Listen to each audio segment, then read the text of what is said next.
ஓம் சாய்ராம். நல்லது நினைப்போம், நல்லது நடக்கும். 48 நாள் தவத்தில் நம்ம இன்னைக்கு 15வது நாளில் இருக்கோம். குரு சரித்திர கதைகள் ரொம்ப நல்லபடியாக போயிட்டுருக்கு. உங்கள் எல்லாருக்கும் பிடிச்சிருக்குன்னு நினைக்கிறேன். ஒரு புது விதமான ஒரு அனுபவம் கண்டிப்பாக உங்களுக்கு எல்லாருக்கும் ஏற்பட்டிருக்கும். நீங்களே அந்த காலகட்டத்துக்கு நேரடியாக போய் அந்த காட்சிகள் எல்லாம் உங்கள் கண்ணு முன்னாடி தெரிஞ்சிருக்கும்னு நான் நம்புகிறேன். அதான் உண்மையும் கூட. குரு சரித்திர கதைகள் மிக மிக ஒரு விசித்திரமானது. நிறைய நண்பர்கள் இதை ஆரம்பிக்கும் போது நினச்சிருப்பீங்க, ஏதோ வயதானவங்களுக்கு மட்டும்தான் இந்த மாதிரியான கதைகள், பாராயணம் இது எல்லாம் கேட்குறதுக்கு நல்லா இருக்கும் அப்படின்னு. ஆனால் எல்லாருக்குமே, குழந்தைகள்லேருந்து பெரியவங்க வரைக்கும் எல்லாருக்குமே இந்த கதைகள் ரொம்ப ரொம்ப பிடிச்சிருக்கும், ஆத்மார்த்தமாக இருக்கும். நம்மளோட சாய் அந்த சாதி அவர்களுக்கு இந்த குரு சரித்திரம் பாராயணம் அவர் பண்ணி முடித்தோன்னே அதுக்கான விளக்கத்தை முழுவதுமாக கொடுப்பதற்கான காரணம் என்ன? இது எல்லாத்துக்கும் அந்த கேள்விக்கான பதில் நம்ம யோசித்தோம்னா நமக்கே புரியுது. யாருக்கும் சொல்லிக் கொடுக்கணுங்கிற தேவையே கிடையாது. நம்மளே புரிஞ்சுக்கணும். நம்ம புரிஞ்சுக்கிட்டோம்னா இந்த குரு சரித்திரம் எவ்வளோ முக்கியம் அப்படிங்கிறத நம்ம தெரிஞ்சுக்க முடியும். ஏன்னா அதுக்காக தான் சாய் இந்த குரு சரித்திரத்தோட விளக்க உரையை அது சாதி அவர்களுக்கு கொடுத்தாரு. கூடவே இருந்தார் ஹேமந்த் பந்த். அவருக்கு கூட கிடைக்காத ஒரு பாக்கியம் சாதி அவர்களுக்கு கிடைச்சது. எதனாலனா இந்த குரு சரித்திரத்தோட மகிமை அந்த மாதிரி. சாதாரண ஒரு கடைநிலை பக்தர்களை கூட ஆன்மீகத்தில் அடுத்த லெவலுக்கு கூட்டிகிட்டு போகும். இந்த குரு சரித்திர கதைகள் பார்த்தீங்க அப்படின்னா, நம்ம தீர்த்த யாத்திரைகள், கோயில் குளங்கள் இதெல்லாம் போடுறதையும் தாண்டி நம்மளை ஆத்மார்த்தமாக நம்மளோட மனசு சம்மந்தப்பட்டு நம்ம ஒரு பக்குவமான நிலைக்கு போவோம். அதான் உண்மையும் கூட. நீங்கள் அதை உணர்ந்துருப்பீங்க. இது மட்டும் இல்லாமல் இதை கேட்குறவங்கெல்லாம் புண்ணிய யாத்திரைகள்லாம் நிறைய போவாங்க. கண்டிப்பாக ஒரு சில இடத்துக்குலாம் நம்ம போவோமான்னு கனவுல கூட நினைக்க மாட்டோம். அங்கெல்லாம் கூட நம்மளை இந்த புத்தகம் படிக்கிறதுனாலையும் கேட்கறதுனாலையும் நமக்கு அந்த மாதிரியான ஒரு வாய்ப்பு இயற்கையிலேயே அமைஞ்சிடும். ஏன்னா அதான் அந்த குருவோட அனுகிரகம் அப்படிங்கிறது. போக முடியாதவங்க கூட ஆத்மார்த்தமாக போயிட்டு வந்துடுவாங்க. அவங்களுக்கு கண்ணில் படும் அந்த மாதிரியான படங்கள், அந்த மாதிரியான வீடியோக்கள் இதெல்லாம் படும். ஆத்மார்த்தமாக அவங்க கண்ணில் காமிப்பாங்க. குருமார்கள் தத்தாத்திரேயர் காமிப்பார். இதெல்லாமே அனுபவபூர்வமாக நானும் உணர்ந்தது. குரு சரித்திர கதைகள் ஏற்கனவே படித்தவங்க, பாராயணம் பண்ணவங்க, நம்மளோட சேனல் மூலமாக கதைகள் கேட்டவங்க, இவங்க எல்லாருக்கும் அந்த அனுபவங்கள் கண்டிப்பாக ஏற்பட்டிருக்கும். நம்ம சேனல் பார்க்குறவங்களுக்கும் நல்லாவே தெரியும். குரு சரித்திரம் கதைகள் படித்ததுக்கப்புறமா தான் 108 திவ்ய தேசம் போகணும் அப்படிங்கிற அந்த ஒரு எண்ணமும் எனக்கு உருவானது. நல்லபடியாக, ஏன்னா கற்பனைக்கு அப்பாற்பட்ட விஷயம். கிருஷ்ணா தீட்சை வாங்கினவங்க கூட 108 திவ்ய தேசம் போகிறது அவ்வளோ கஷ்டம். ஒரு சிலர் மட்டும்தான் கம்ப்ளீட் பண்ணியிருக்காங்க. ஆனால் நம்மளோட சாய், நம்மளோட சத்குரு நம்மளை கூட்டிகிட்டு போனார். 108 திவ்ய தேசத்தையும் தரிசனம் செய்ய வைத்தார். அதாவது 108ல் 106 தான் இந்த உலகத்தில் இருக்குது. 105 இந்தியாவில் இருக்குது. ஒன்று மட்டும் நேபாளம், சைனா பார்டரில் ஒன்று இருக்குது, முக்திநாத். அது வரைக்கும் நம்மளை கூட்டிகிட்டு போயிட்டு வந்துட்டார். எதுக்காக இதெல்லாம் சொல்கிறேன்னா, இந்த குரு சரித்திரத்தோட சக்தி அப்பேற்பட்டது. வார்த்தையாலலாம் விவரிக்கவே முடியாது. இப்போ கூட பார்த்தீங்க அப்படின்னா, ரொம்ப நாளுக்கு அப்புறம் தான் இந்த குரு சரித்திர கதைகள் படிக்க ஆரம்பிச்சிருக்கோம். இப்போ நடந்துக்கிட்டே இருக்கும்போதே பார்த்திங்கன்னா, ரொம்ப நாளுக்கு அப்புறம், அதாவது கிட்டத்தட்ட 6 வருஷத்துக்கு அப்புறம் கைலாயம் திறந்து விட்டுருக்காங்க. அதாவது அது கைலாயம் மலை பார்த்திங்கன்னா சைனாவில் தான் இருக்குது. நம்ம நேபாளம் வழியாக போய் நேபாளம் இமிக்ரேஷன் அது முடிச்சுட்டு அதுக்கப்புறம் சைனாவோட இமிக்ரேஷன் வீசாலாம் வாங்கி தான் அங்கே போக முடியும். அந்த யாத்திரை கூட இப்போ ஓப்பன் பண்ணியிருக்காங்க. ஏன்னா அங்கே போகணும்னு ஆசை. ஆனால் சாதாரணமான விஷயம் கிடையாது. பொருள் செலவு அதிகமாக ஆகும். கிட்டத்தட்ட 3 லட்ச ரூபா வரைக்கும் ஆகும். 3 லட்ச ரூபா செலவு பண்ணால் தான் அங்கே போயிட்டே வர முடியும். போயிட்டு வரத்துக்கு கிட்டத்தட்ட 13 நாள் ஆயிரும். அந்த மலையை 3 நாள் பரிகாரமாக வரணும், கைலாய மலையை. அந்த கைலாய மலையோட ஃபோட்டோ காமிக்கிறேன் பாருங்கள். நீங்கள் எல்லாம் பார்த்துருப்பீங்க, இருந்தாலும் ஒரு முறை பாருங்கள். இமேஜ் தெரியுதுங்களா? இதான் அந்த கைலாய மலையோட படம். இந்த மலையை தான் நம்ம படித்தோம்ல இப்போ கொஞ்ச நாள் முன்னாடி, ராவணன் தன்னோட அம்மாவுக்காக கைலாய மலையவே தூக்குவார்ல, கைலாசத்தை கொண்டுட்டு வரணும்னு சொல்லிட்டு இந்த மலையை தான் அவர் தூக்கும்போது சிவபெருமான் அந்த மலையை அழுத்தி ஆத்மலிங்கத்தை கொடுத்துருப்பார். இது எதுக்கு நீ தூக்கிட்டு போகிற, ஆத்மலிங்கத்தை எடுத்துகிட்டு போன அந்த ஆத்மலிங்கம் தான் இப்போ கோகர் நட்சத்திரத்தில் இருக்குது. நம்ம கூட 2 வருஷத்துக்கு முன்னாடி நம்மளோட சேனலில் காமிச்சிருந்தோம். ஒரு நாள் மகா சிவராத்திரி அன்றைக்கி நம்ம அங்கே போயிருந்தோம். மகா சிவராத்திரி அன்றைக்கி அங்கே போயிட்டு நம்ம அந்த பூஜைகள்லாம் பண்ணோம். எல்லோரும் பார்த்துருப்பீங்க. இப்போ அந்த கைலாய மலைக்கு போகலாம் அப்படிங்கிற மாதிரியான ஒரு எண்ணம். ஆனால் பொருள் செலவு ரொம்ப அதிகமாக ஆகும். பார்ப்போம், முயற்சி பண்ணி முடிஞ்சால் கண்டிப்பாக அங்கே போயிட்டு அந்த மலையை அப்படியே பரிகாரமாக, கிட்டத்தட்ட 45 கிலோமீட்டர் பக்கம் வரும். 3 நாட்கள் பரிகாரமாக நடக்கும். ஒரே நாளில் சுற்ற முடியும். ஏன்னா நிறைய மலைகள்லாம் ஏறி இறங்கணும்.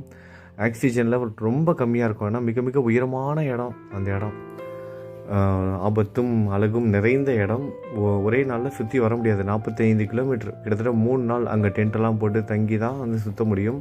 எனக்கு என்ன ஒரு ஆசைனா, அந்த உயரமான இடத்துல, அந்த புண்ணியமான சேஸ்திரத்தில், கைலாய மலையில் கோடியில் ஒருத்தருக்கு மட்டும்தான் அங்கே போக முடியும். அங்கே போய் நம்ம ஸ்ரீ சாய்நாத தவணமஞ்சரி பாராயணம் பண்ணணும் அப்படிங்கிறது தான் என்னோட ஆசை. ஆனால் அது சாதாரணமான விஷயம் கிடையாது. அங்கே போகணும், கைலாயத்தை தரிசனம் செய்யணும் அப்படின்னா சிவனோட அனுமதி இருந்தால் மட்டும்தான் அது சாத்தியமாகும்.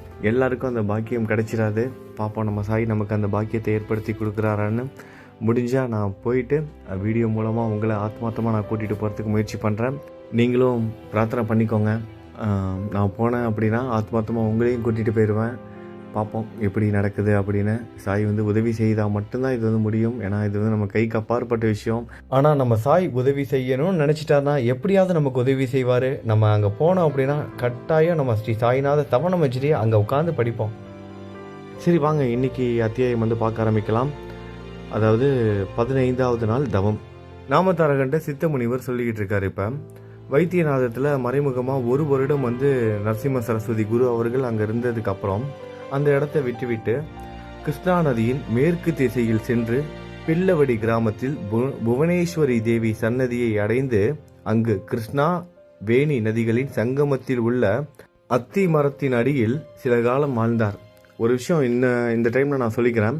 எப்போதுமே அத்தி மரத்தடியில் தான் தத்தாத்திரேயர் வந்து இருப்பார். எப்போதும் அத்தி மரத்தை பார்த்தீங்க அப்படின்னா ஒரு நிமிஷம் கண்ணு மூடி தத்தாத்திரேயரை நினச்சி பிரார்த்தனை பண்ணிவிட்டு அந்த இடத்த விட்டு கிளம்புங்க. அத்தி மரத்தை பார்த்தீங்கன்னா எப்போதுமே தத்தாத்திரேயரை நினைக்க மறந்துடாதீங்க. ஏன்னா அவர் கண்டிப்பாக அத்தி மரத்தின் அடியில் வந்து கண்டிப்பாக இருப்பார். உங்களுக்கு காட்சி கொடுப்பாரு, அருளாசையும் கொடுப்பாரு. இதுக்கப்புறம் என்ன நடந்துச்சு, அங்கே போயிட்டாரு. அதுக்கப்புறம் சித்தமுனி வந்து நாமதாரகனை பார்த்து சொல்கிறாரு, நீ உண்மையான குரு பக்தன் ஆகையால் உனக்கு இந்த குரு சரித்திரத்தை கேட்கும் வாய்ப்பு கிடைத்தது. மழை வருவதற்கு முன்பு ஜில்லென்ற காற்று வீசும். அதேபோல் குருவின் கருணை பெறுவதற்கு முன்பு அவர் கதையை கேட்க வாய்ப்பு கிடைத்து இருக்கிறது. ஆகையால் காமதேனுவான குரு சரித்திரத்தை கூறுகிறேன் கேள் என்றார். சுவாமி கிருஷ்ணா நதிக்கரையில் பில்லவடிகா சேஸ்திரத்தில் மேற்கு கரையில் அத்தி மரத்தடியில் சாதூர் மாத, அதாவது 4 மாதங்கள் விரதம் செய்து கொண்டிருந்தார். அங்கு அவர் மறைமுகமாக இருந்து பிச்சை செய்து வாழ்ந்து கொண்டிருந்தார். அவர் அங்கு இருந்ததினால் அவ்விடத்தின் மகிமை அதிகமாயின என்றார். அதை கேட்ட நாமதாரகன் ஒரு கேள்வி கேட்கிறாரு. சுவாமி அவர்கள் ஏன் வந்து பிச்சை எடுத்து மறைமுகமாக வாழணும், ஏன் பிச்சை எடுத்து வாழ்ந்தாரு அப்படின்னு கேள்வி கேட்கவும் சித்த முனிவர் சொல்றாரு, அப்பனே, பரம்பொருள் ஆகிய ஈசனும் மும்மூர்த்திகளின் அவதாரமாகிய தத்தாத்திரேயரும் பிச்சை செய்யவில்லையா? மகான்கள் பிச்சை செய்வதும் தீர்த்த யாத்திரைகள் செய்வதும் தவம் புரிவதும் பக்தர்களின் நன்மைக்காகவே தவிர அவர்களின் சுயநலத்திற்காக இல்லை. பக்தி இல்லாதவர்கள் சுயநலவாதிகளிடமிருந்தும் தப்பிப்பதற்காகவே மறைமுகமாக இருப்பார்கள். ஆனால் எப்படி கதிரவன் ஒளிகள் கஸ்தூரியின் வாசனை மறைக்க முடியாதோ, கதிரவன் ஒளிகள் மற்றும் கஸ்தூரியின் வாசனையை மறைக்க முடியாதோ, குருவின் மகிமையும் வெளிப்பட்ட கதையை கூறுகிறேன் கேள் என்றார். கரவீர நகரத்தில் சகல வேதங்களும் சாஸ்திரங்களும் படித்த பிராமண பண்டிதர் ஒருவர் இருந்தார். அவருக்கு ஒரு மகன் இருந்தான். சகல வேதங்களையும் கற்றுத்தேர்ந்த ஒரு பிராமணர் இருக்காரு. அவருக்கு வந்து ஒரு பையன் இருக்கான். அந்த பையன் வந்து கொஞ்சம் அறிவில்லாதவன், ஒரு முட்டாள். அந்த மூடனாக இருந்த அந்த பையன் சிறுவயதலாக இருக்கும்போதே அவனோட தாய் தந்தையர் 2 பேரும் வந்து இறந்துட்டாங்க. அவனுக்கு வந்து 7 வயது அடைந்த உடனே அங்கே இருக்கிற அவனோட சொந்தக்காரங்க, அங்கே இருக்க மற்ற பிராமணர்கள்லாம் செய்து அவனுக்கு உபநயனம் செய்து வைக்கிறாங்க. அவனுக்கு கொஞ்சம் அறிவில்லாதவன் தான், இருந்தாலும் அவனுக்கு உபநயனம்லாம் செய்து அவங்க எல்லாரும் முயற்சி பண்ணுறாங்க. அந்த காயத்ரி மந்திரம் இதெல்லாம் சொல்லிக் கொடுப்பதற்கான முயற்சிகள்லாம் இறங்குறாங்க. ஆனால் எவ்வளவு சொல்லிக் கொடுத்தோம் அவனுக்கு அந்த மந்திரம்லாம் ஞாபகத்திலேயே இல்லை. அவனால் அதை கற்றுக்கவே முடியல. இதை பார்த்து அங்கே இருக்கிற அந்த மற்ற வித்வான்கள் எல்லாம் அவங்க எல்லாரும் என்ன பண்ணுறாங்க, இந்த பையனை விட்டுறக்கூடாது. அவங்களோட அப்பா வந்து சகல வேதங்களும் கற்று தேர்ந்த ஒரு பண்டிதர், அவரோட பையனை நம்ம வந்து பார்த்துக்கணுன்னு தான் அவங்க எல்லாரும் பொறுப்பெடுத்து இதெல்லாம் செய்கிறாங்க. ஆனால் அந்த பையனுக்கு வந்து பிறவியிலேயே கொஞ்சம் பாதிக்கப்பட்டவன். அவனால் கொஞ்சம் மனப்படம்லாம் செய்ய முடியல, அதை கற்றுக்கவும் முடியல. அந்த ஈடுபாடும் அவனுக்கு அந்த மனசு வந்து ஒருங்கிணைப்பு வந்து வரலை. அந்த ஒரு குறைபாடு அவனுக்கு வந்து இருக்குது. எவ்வளவு சொல்லி கொடுத்து அவனுக்கு வந்து ஏறலை, மண்டையில் ஏறலை. என்னென்னமோ செய்து பார்க்குறாங்க. ஒரு நேரத்தில் அவங்க எல்லாரும் வெறுத்து போயிடறாங்க. அதை பார்த்த மற்ற வித்வான்கள் எல்லாம் அவனிடம், நீ இப்படி பெரிய வித்வானான உன்னோட தந்தைக்கு பிறந்த. நீ எப்படி பிறந்த? உன்னோட தந்தை எப்பேற்பட்டவர் தெரியுமா? அவருக்கு போய் மகனாக பிறந்திருக்க. உன்னால் உன் குடும்ப கௌரவமே போயிருச்சு. இப்படிப்பட்ட மூடனாகிய நீ வாழ்ந்து என்ன பிரயோஜனம்?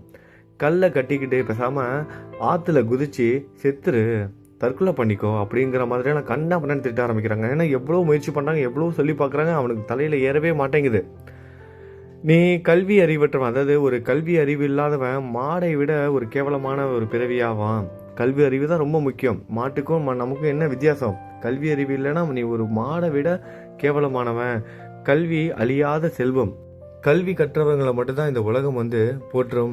அது மட்டும் இல்லாமல் கல்வி கற்றவங்களை இந்த உலகமே சேர்ந்து எல்லாரும் சேர்ந்து பூஜிப்பார்கள். வித்வான் வயதில் சிறியவனாக இருந்தாலும் பெரியோர்களால் போற்றப்படுவான். சின்ன பையனாக இருந்தால் கூட அவன் அனைத்து வேதங்களும் கற்றுக்கிட்டான் அப்படின்னா அவனை எல்லாரும் போற்றுவாங்க. வயசு வித்தியாசம்லாம் பார்க்க மாட்டாங்க.